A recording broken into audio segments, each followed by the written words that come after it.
이어서 국내 코로나19 소식입니다. 코로나19 하루 신규 확진자 수가 50명으로 내려갔습니다. 추석을 앞두고 오늘부터 2주간은 특별 방역 대책이 시행됩니다. 임현철 기자가 보도합니다. 해외 유입 10명을 뺀 지역 감염 신규 확진자는 40명. 서울에서 19명의 추가 확진자가 나왔는데 지난달 11일 이후 48일 만에 가장 적은 수치입니다. 하지만 주말 검사 건수가 줄어든 영향도 있는 데다 연쇄적인 감염 전파 사례도 계속 나오고 있어 안심할 수는 없는 상황입니다. 도봉구 노인보호시설인 예마루 데이케어 센터에서 발생한 집단 감염은 인근 황실 사우나로 번져 이 사우나 관련 확진자는 전날보다 3명 더 늘었습니다. 관악구 산모 스포렉스 사우나 관련 확진자도 4명이 더 추가됐습니다. 사망자는 하루 새 5명이 늘어 누적 사망자는 406명이 됐는데 이달에만 코로나19로 숨진 사람은 80명이 넘습니다.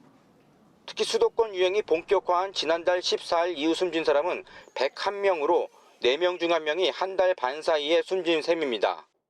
감염 경로를 조사 중인 사례의 비율은 20%대이며 방역만 내 관리 비율도 낮아 안심할 상황은 아니며 이에 따라 추석 연휴의 방역 관리가 무엇보다 중요해지고 있는 상황입니다.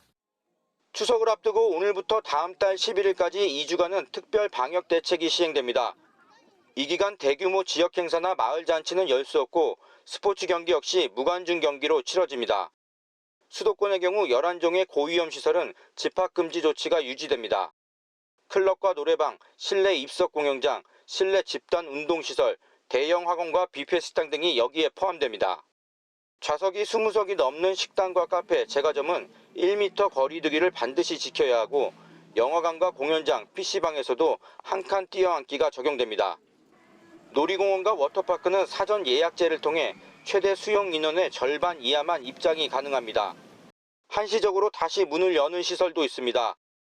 서울시는 시립미술관과 도서관 등 공공문화시설 63곳에 대해 평소 이용 인원의 절반 수준에서 한시적으로 운영을 재개하기로 했습니다.